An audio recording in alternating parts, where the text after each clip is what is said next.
Hello dear friends, एक बार फिर से स्वागत है आप सभी का आपके अपने यूट्यूब चैनल सुखमनी जोन में। हमारी जो आज की पौराणिक कथा है वो है सांपों के संपूर्ण कुल विनाश के लिए जन्मेजय ने क्यों किया था सर्पमेध यज्ञ। चलिए कथा शुरू करते हैं। यह कथा पांडव कुल के अंतिम सम्राट जन्मेजय जो अर्जुन के परपौत्र थे उनसे जुड़ी हुई है। जन्मेजय ने एक बार पृथ्वी से सांपों का अस्तित्व मिटाने के लिए सर्पमेध यज्ञ किया था, जिसमें पृथ्वी पर उपस्थित लगभग सभी सांप समाप्त हो गए थे। हालांकि अंत में अस्तिका मुनि के हस्तक्षेप के कारण सांपों का संपूर्ण विनाश होने से रह गया था, अन्यथा आज पृथ्वी पर सांपों का अस्तित्व ही नहीं होता। तो चलिए ये जानते हैं कौन थे जन्मेजय और क्यों उन्होंने सांपों के संपूर्ण विनाश की प्रतिज्ञा ली थी। महाभारत के युद्ध के बाद कुछ सालों तक पांडवों ने हस्तिनापुर पर राज किया, लेकिन जब वो राजपाट छोड़कर हिमालय जाने लगे तो राज का जिम्मा अभिमन्यु के पुत्र परीक्षित को दे दिया था। परीक्षित ने पांडवों की परंपरा को आगे बढ़ाया, लेकिन यहाँ पर विधाता कोई और खेल खेल रहे थे। एक दिन मन उदास होने पर राजा परीक्षित शिकार के लिए जंगल गए हुए थे। शिकार खेलते खेलते वह ऋषि शमीक के आश्रम से होकर गुजरे। ऋषि उस वक्त ब्रह्मा ध्यान में आसन लगाकर बैठे हुए थे। उन्होंने राजा की ओर ध्यान नहीं दिया।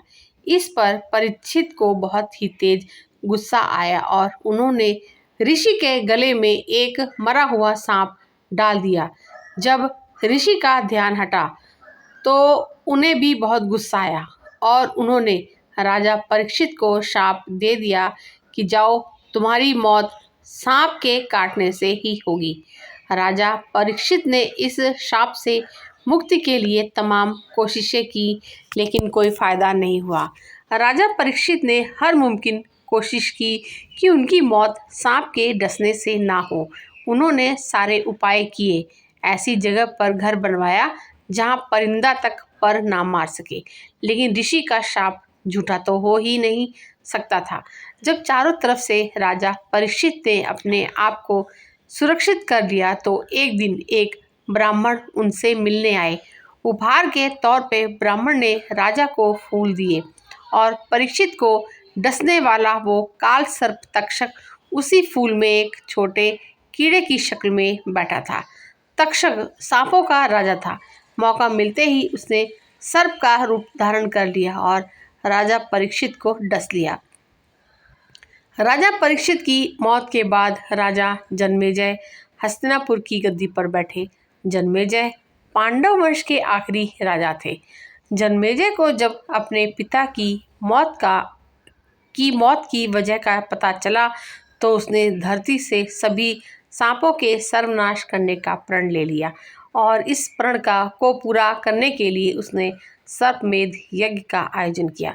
इस यज्ञ के प्रभाव से ब्रह्मांड के सारे सांप हवन कुंड में आकर गिर रहे थे, लेकिन सांपों का राजा तक्षक, जिसके काटने से परीक्षित की मौत हुई थी, खुद को बचाने के लिए सूर्य देव के रथ से लिपट गया और उसका हवन कुंड में गिरने का अर्थ था सूर्य के अस्तित्व की समाप्ति, जिसकी वजह से सृष्टि की गति समाप्त हो सकती थी।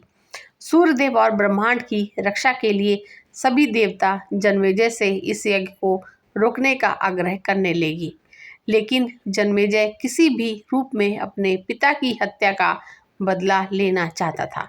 जन्मेजय के यज्ञ को रोकने के लिए अस्तिका मुनि को हस्तक्षेप करना पड़ा, जिनके पिता एक ब्राह्मण और माँ एक नाग कन्या थी। अस्तिका मुनि की बात जन्मेजय को माननी पड़ी। सर्पमेध यज्ञ को समाप्त कर तक्षक को मुक्त करना पड़ा। तो फ्रेंड्स, ये थी हमारी आज की कहानी और कहानी सुनने के लिए आप सभी का बहुत बहुत शुक्रिया।